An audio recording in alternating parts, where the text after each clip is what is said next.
kemarahan, kesombongan, nafsu, kemalasan, iri hati, rakus, dan serakah merupakan dosa yang fatal karena bisa berlanjut ke dosa-dosa lainnya. Ya, 7 dosa besar. Tapi apa yang terjadi jika konsep 7 dosa besar ini dideskripsikan sebagai sebuah game, terutama game mobile, yang sampai saat ini sudah menjadi industri game yang sangat kontroversi. Jadi inilah 7 dosa besar game mobile, dan selamat datang di segmen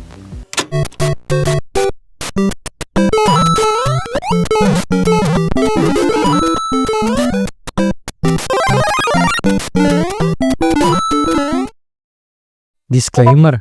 Video ini tidak menunjukkan kebencian ke pihak manapun, tidak juga menentukan mana yang benar dan juga yang salah, tapi hanya sebuah konten yang menjadikan konsep 7 dosa besar jika digambarkan sebagai game mobile saja.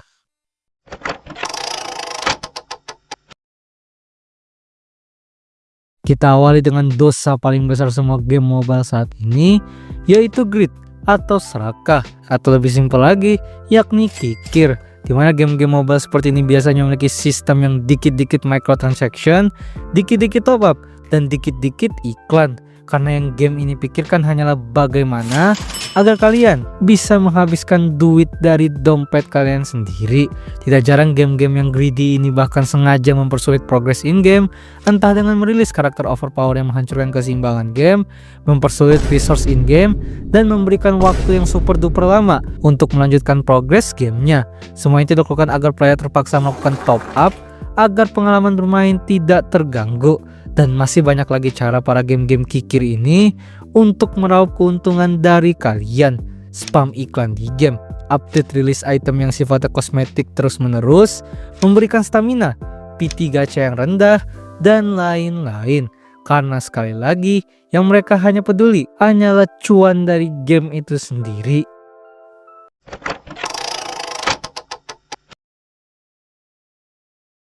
Lanjut ke dosa besar kedua, pride atau angkuh mungkin sudah menjadi gambaran ketika sebuah game memang bisa besar dan populer.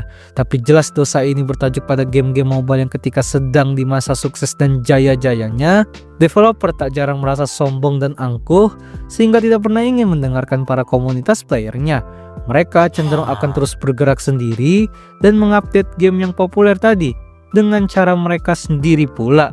Karena mereka merasa gamenya itu populer karena sepenuhnya kerja keras mereka dan strategi mereka, tanpa memikirkan playernya, yang berujung gamenya justru makin amburadul. Angry Birds bisa menjadi studi kasus untuk dosa ini karena developernya terkesan sesuka hatinya banget dengan franchise game mobile populer satu ini, tapi semuanya berujung menghapus semua game legendnya itu sendiri. Semua itu dikarenakan sifat kesombongan dan akhirnya tidak mendengarkan saran dan kritik dari komunitas playernya.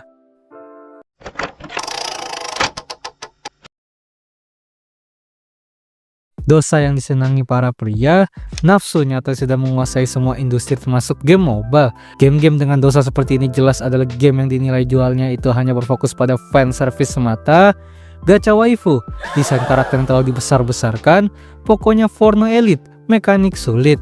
Mereka tidak pernah menjual sistem ataupun kualitas game, apalagi gameplaynya. Game seperti ini akan terus fokus pada konten visual nafsu saja, ketimbang update fitur ataupun gameplay. Istilah kata, game-game dengan seperti ini layak disebut dengan gamenya para gunner.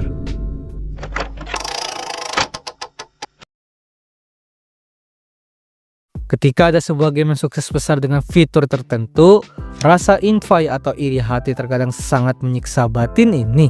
Dan untuk menghilangkannya, bagaimana jika kita meniru strategi dan mekanik game tersebut? Dosa iri hati berlaku pada game yang sebenarnya genre dan gameplaynya apa, tapi mereka berusaha menjadikan game mereka itu seperti game yang sudah populer. Iklannya game puzzle matematika nggak jelas, padahal gamenya bangun-bangun kota. Sebenarnya game RPG biasa aja, tapi maksa branding open world.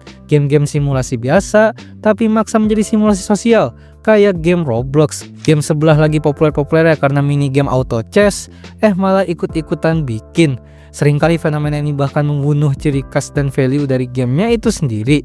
Semua disebabkan karena mereka iri dan tahu game mereka sebenarnya memang tidak semenarik game-game yang emang sedang populer. Padahal sebenarnya game mereka sebenarnya memiliki ciri khas dan value-nya sendiri.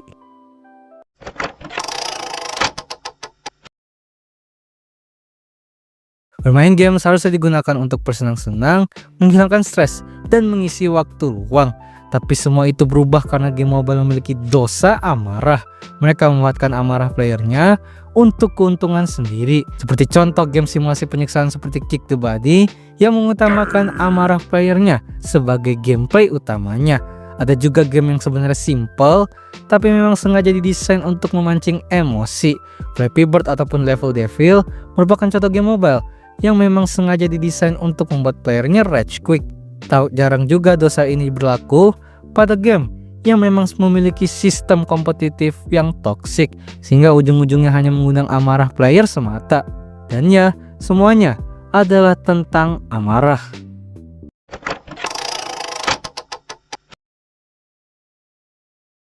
Terkadang manusia itu tidak pernah puas. Ketika mereka berhasil mendapatkan sesuatu, mereka akan terus mau lebih dan lebih. Fenomena milking jelas termasuk ke dalam dosa besar kerakusan atau glutoni, yang studi kasusnya jelas adalah game-game mobile populer yang memang franchise-nya terus di milking, dibuat sequel, dibuat prequel, spin-off, dan lain-lain. Bahkan tak jarang tindakan milking franchise justru bisa merusak franchise-nya itu sendiri. Entah disebabkan sequel yang tidak ada bedanya dengan game pertama, atau masalah-masalah teknis lain seperti game-game milkingannya memiliki sistem yang lebih toksik, entah itu dari iklan yang kebanyakan, resource yang terbatasan, kebanyakan microtransaction, dan lain-lain ketimbang di game pertamanya yang emang lebih ramah player. Sudah berapa banyak game mobile-mobile yang emang dulu pernah sukses, akhirnya sekarang hancur akibat di milking terus menerus.